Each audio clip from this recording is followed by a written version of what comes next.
Magandang umaga po, tanghali na. Ayan. Magandang umaga po sa inyo lahat. Nandito tayo sa Maricaban, Barangay 179 ng Pasay City. Ayan. At ito yung unang pakain natin at gift giving care of ang aking classmate sa Congress, Connie D.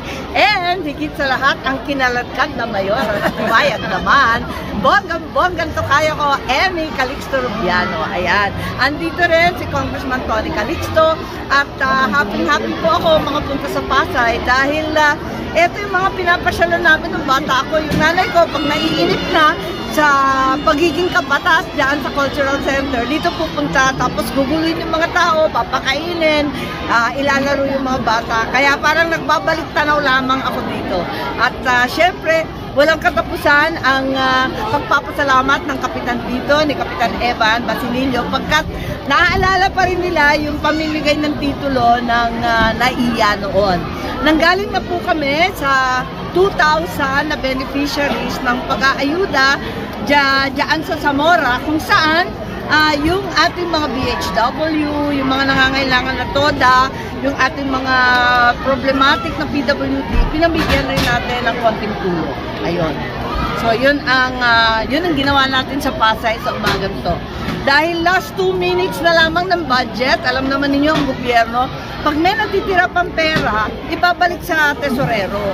Ang akin, sabi ko nga kay Mayora, alam naman natin laging kapos ang LGU, ibaba na lang sa LGU kesa pera na naging bato pa. Ibigay na lang sa tao. Ayun. As chairperson ng Committee on Social Justice. Yes, as Committee on Social Justice, natuklasan ko sa kakakalkal ng budget at napakahirap talaga mag-budget kapag walang budget, natuklasan natin na yung DSWD may pera pang natitira mula po 2022. Kaya last 2 minutes to, ipamigay na natin. Alam naman natin, napakatataas ng presyo ngayon.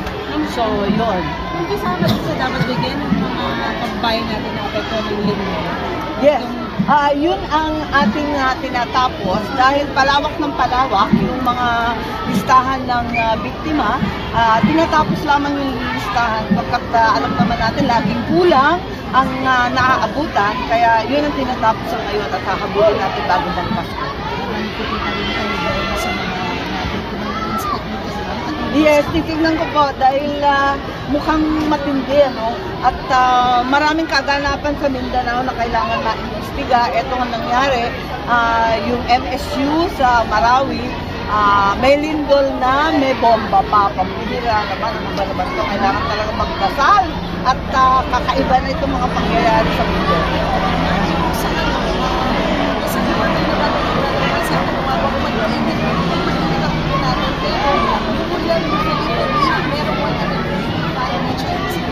Yes, lumalala na lumalawa ang swarming na ginagawa sa West Philippine Sea, hindi ba pagkaila?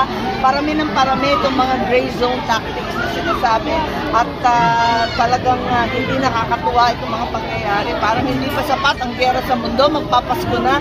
Hindi pa talaga tayo pumipigil sa paghahasik ng lagim. Kaya eto nga, inaasahan ko na talagang makausap natin ang ating mga counterpart in check. In the meantime, habang ginagawa yung budget natin, wala tayong maaasahan kundi ang sarili natin. Kaya importante na yung self-reliant defense posture, bigyan natin ng karampatang budget at suporta. So yung SP kahapon, sabi niya, okay na magpag-investigasyon sa SMI kasi may ina-allege na galing doon sa Senate yung source, yung other funds,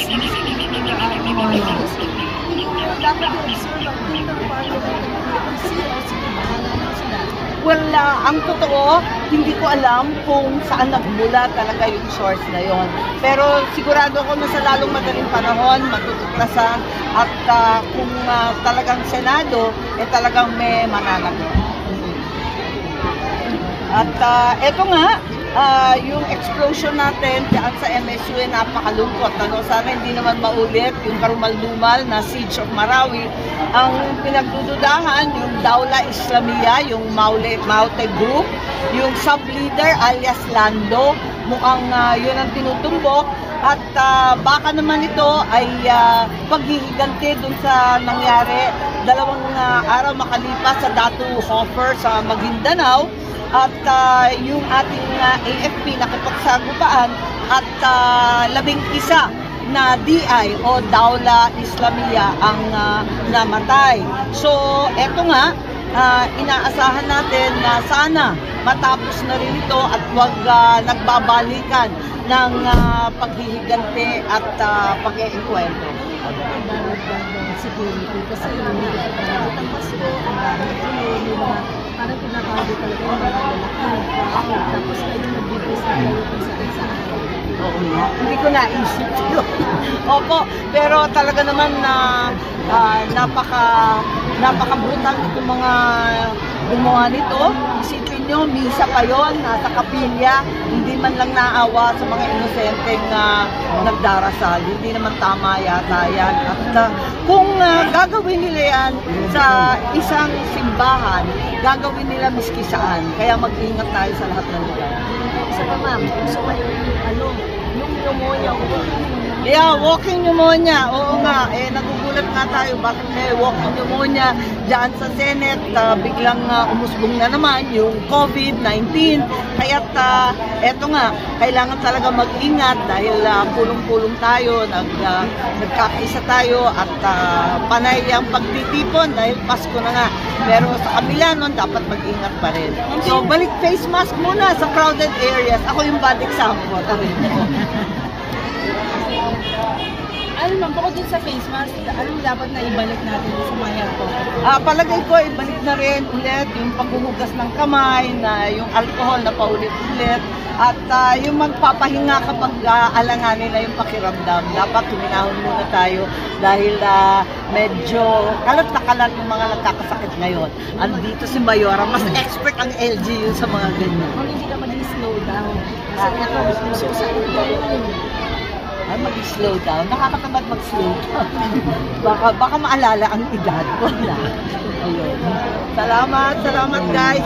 Ay, eto si Congresswoman Connie P. ang sponsor natin. Si Congresswoman si dati, ang klase ko.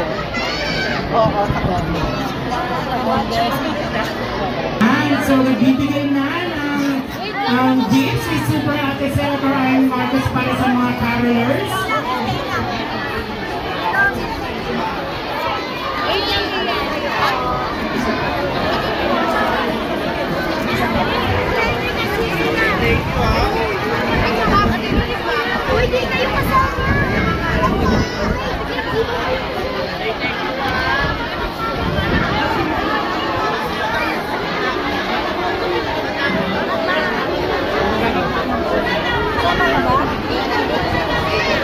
Forever kami klase. Salamat! I'm so in love with you.